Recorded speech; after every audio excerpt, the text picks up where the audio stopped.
I have much the same story and the ideological transformation that Tulsi just described, but my roots in the Democratic Party are probably even deeper than hers.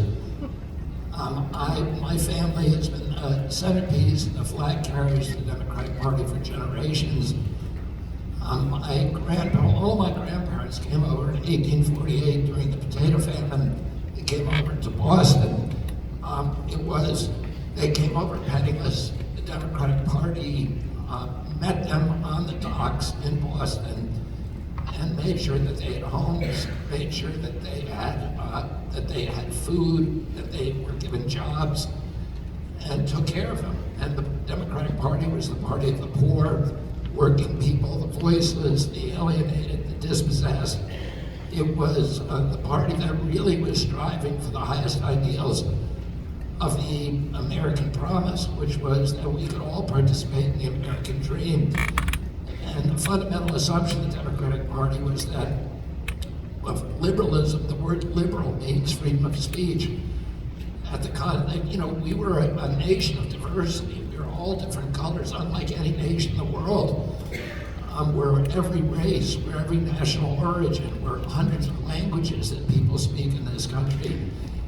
And the things that hold us together are the landscapes and the land, but more importantly, the Constitution. And that's what we all swear allegiance to. That's when you go into the military, when you take public office, you swear to uphold the Constitution of the United States. The word liberal is derived from a term that means freedom of speech. My uncle was the first, my great-grandfather, Honey Fitz, was the first Irish Catholic mayor of Boston.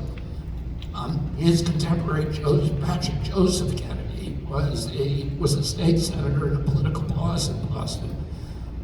My uncle, all my uncles, my Uncle Joe, who was killed during World War II, spoke at the 1948 Democratic National Convention. My uncle John Kennedy was the first Irish Catholic president of the United States. My father was his attorney general, was a senator from Boston, from New York. And it was unthinkable for me when I launched this campaign that I would ever leave the Democratic Party. And I was really the last person in my campaign to except for my wife, who really did not want me to leave the Democratic Party.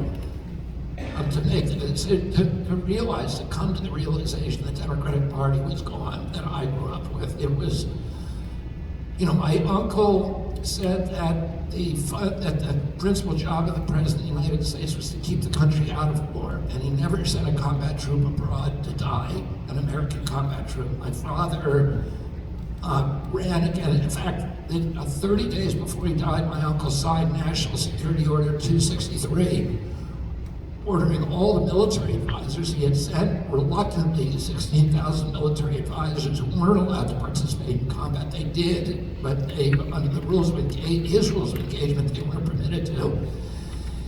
He learned on the morning of October 22nd, 1963, that 76 Americans had died in Vietnam. And he said, that's too many, it's their war, they've got to fight it. And he ordered them all home, all military personnel within a year home, with the first 1,000 coming home beginning in November, end of November, beginning of December. And 30 days after he signed that order, on November 22nd, he was killed. And a week later, President Johnson remanded that order and then sent 250,000 troops abroad. My father ran against Johnson in his own political party in '68 on the Vietnam War issue. He was killed in June of '68. Nixon won the election, sent 560,000 troops over, and 56,000 Americans never came home, including my cousin George Stake, who died in the Tet Offensive. But the Democratic Party has always been the party against war. My uncle Ted Kennedy was the leading spokesman against the Iraq War. And now the Democratic Party is the party of war. It's the party of Dick Cheney, who wrote, and John Bolton, who together wrote the Patriot Act, which began the dismantling of the American Constitution, the permission for the first time for the CIA to spy on the American public. We were the party I was skeptical and suspicious and hostile to the CIA.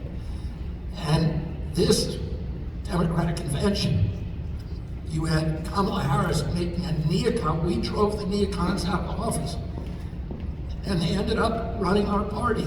Dick Cheney has not changed his opinion about the Iraq War, which he lied us into. He and John Bolton